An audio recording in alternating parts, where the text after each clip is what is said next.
Farmer Gopi went to his field unhappily that day. Because even though it was summer, his field was still not yielding any crops. Oh, my field has not yielded any crops today either. What am I going to do now? If I can't deliver crops to the kingdom, I'm gonna be in trouble. One day, just as Gopi was about to give up digging on his barren fields, his shovel hit a hard object. Huh? What's that? As he continued digging, he realized that it was a pot. What's a pot doing in my field? And it's empty inside. Gopi was very unhappy that he had spent so much effort with no reward. He dropped his hoe in the pot and lay under a tree to rest. After a while, when he wanted to take his hoe to return home, he realized that there were 100 more hoes in the pot. What? How can this happen? I only had one hoe. Gopi emptied the pot full of hoe, and this time put his shovel in it. But what is that? Another 100 shovels immediately appeared in the pot. Or is it this pot? A magic pot? Who would have thought?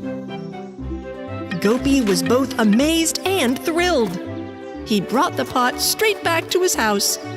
He excitedly tried a chicken egg in the pot and left it in the pot. Soon, the pot was overflowing with eggs. I can't believe my eyes. Then he put his apple and bread in the pot. The magic pot gave Gopi hundreds of apples and bread. Now I don't have to deal with this barren field. I can sell these multiplied products in the kingdom market.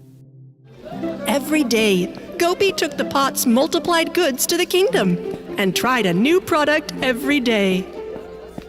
One day clothes, the next day vegetables, and another day beans. Whatever he put in the magic pot, it multiplied.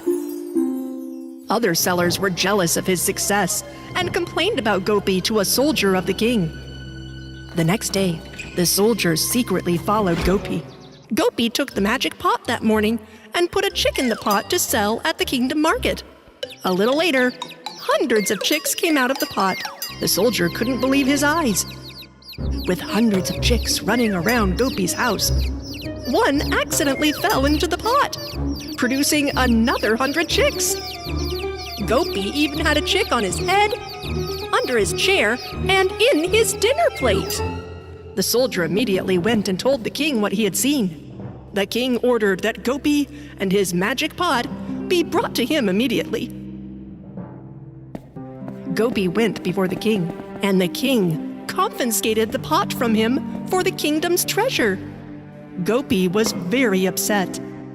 Let me take a closer look at this magic pot that will enrich my wealth. The king approached the magic pot and bent down into it. My king, be careful, please. But just then, the king slipped. He could not keep his balance and fell right into the pot. No, the king has fallen into the cauldron. Oh!